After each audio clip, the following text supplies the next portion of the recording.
Hello, welcome to another Real Raw Moment, and tonight is all about is alienation a phase?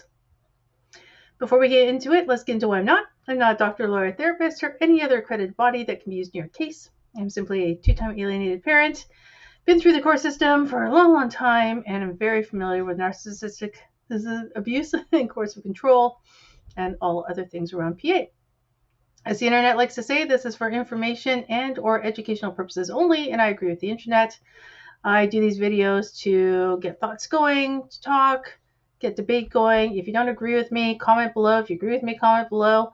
That's the whole point of this, is to get conversations going. What I will not tolerate are any gender-based attacks, anything political, or just anything plain mean. All right, let's get into it. Is alienation a phase?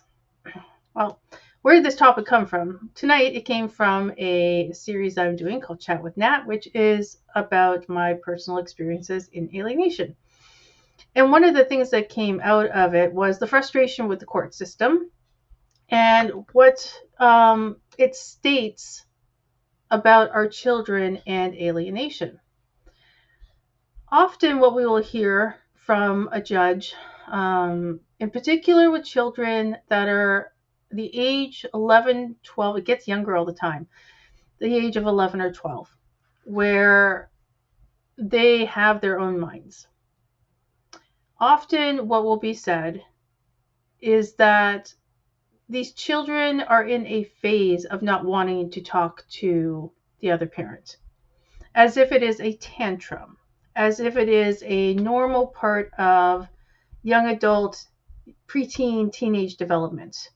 I've seen this argument by core-alienators go as far down as a child being old enough to really talk.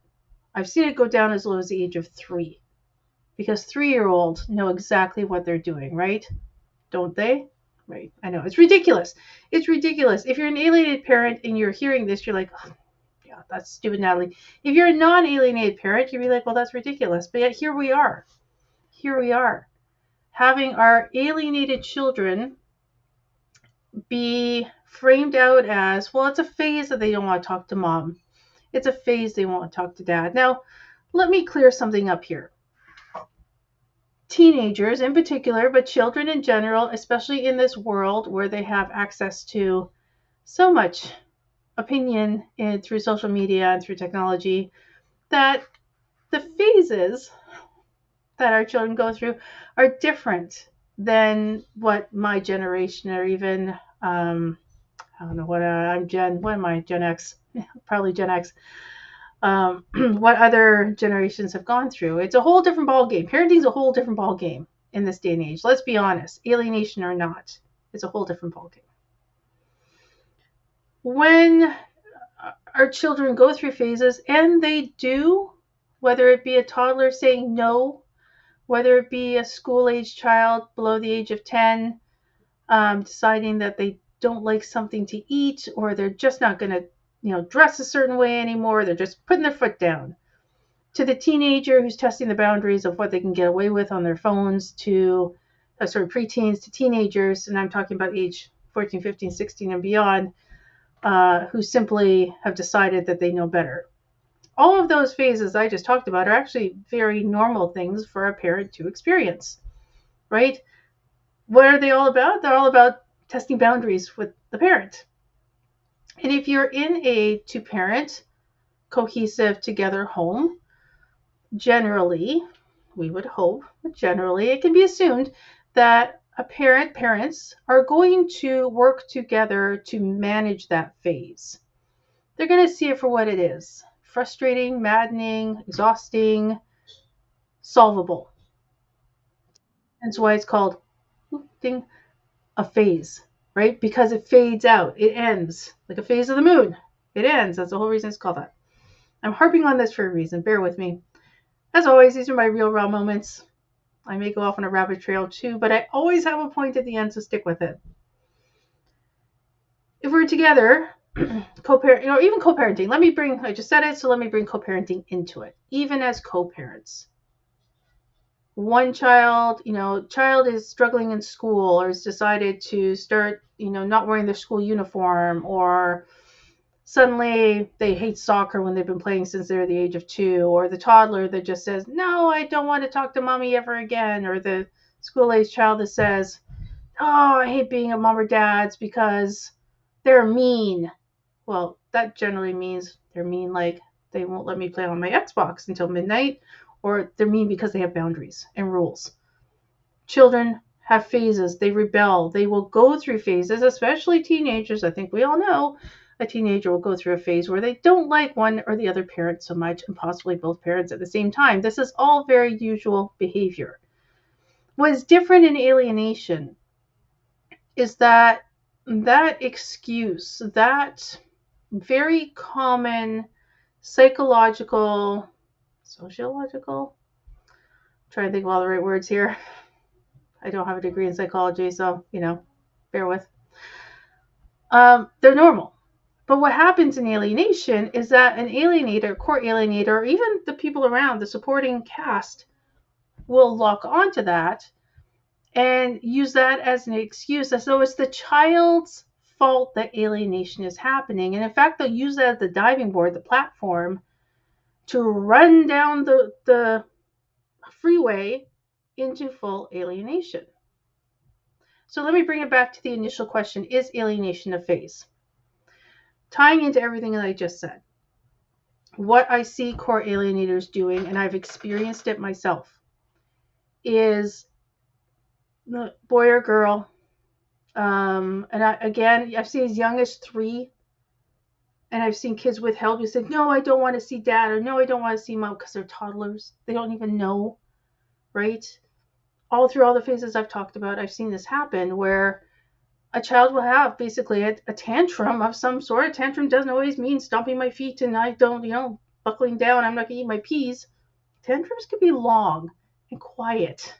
Again, if you don't have teenagers yet, trust me, you'll learn. A tantrum can be very, very, very insidious. It's just quiet. It's like this. An alienator will state that is the reason that the child no longer wants to see mom or dad in totality. So rather than stating, like, if I get on the horn with my co-parent, which does not happen now, but there were some good times in there, get on the horn with my co-parent, I get a text, say, look, so-and-so is saying this. A, is it true? B, what are we going to do about it? In some cases, let's say the child is having a conflict with mom or dad, and they're able to express this. What do you do? If you're not an alienator, you would likely say, well, let's work it out with mom or dad. I will talk to mom or dad. We'll come to some sort of solution. You still need to respect your mom or dad, and you still need to see them and encourage them to also work out the conflict with mom or dad on their own. That would be a normal response. The alienator response would be like, oh, now I see how I can get back at them. Now I can see how I can control the narrative because my child says that they don't want to see the other parent. And I swear, I don't know, because it's not the way I operate. Very much the way I operate is what I just said I would do. I don't understand here's what I don't understand. This has been my experience. In 2021, when my son was alienated from me from the second time, God, no, let me go back to my first round of alienation, 2016, 2017. So my kids are 9 and 10. Definitely old enough to be able to express opinions. Definitely old enough to have a say in a conversation with either parent. And when that whole complicated situation was going on, and my core alienators, I had a couple, worked in tandem. But the person I went to really try and fix it was my co-parent. He simply stated, yes, so-and-so, 2 of them, have an issue with you, which the way you've parented them over the years. You need to work it out with them. What's wrong with that picture? Well, 1, 9 or 10-year-old says they're upset about the way you've parented them over the years. That'd be the first thing. That's not the language they'd use. But 2, my co-parent isn't stepping in and saying, and what should we do about this, Natalie? Maybe the suggestion is, let's give it a few days. Let's go to therapy. Let's have a family meeting. Let's, maybe take them out one-on-one and talk individually and see if we can figure it out and then come together and talk about it. That's good parenting. That's parenting, in my opinion. It's not just good parenting, it is necessary parenting. But when the co-parent, the other party, stonewalls and says, you need to talk to them,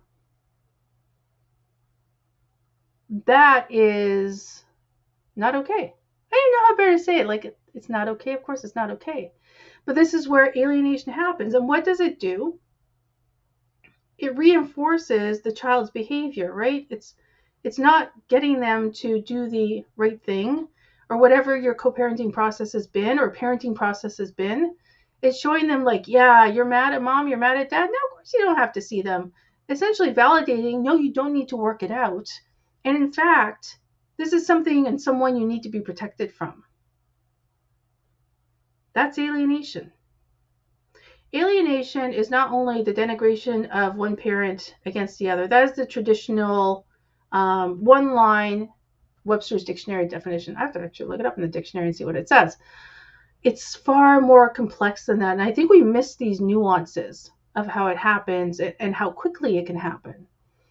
And how our own children's phases can be the launch pad, the diving board for an alienator to alienate. I really believe that not every alienator has this, master Machiavellian plan to alienate, and they've been the chief architect of this whole play to get the child alienated. First of all, I don't believe that they have it because they're narcissists, and generally they don't really think much beyond themselves until they see an opportunity that could benefit them or hurt the other party. And so that's where we see alienators use a child's or preteens or teens phase to alienate.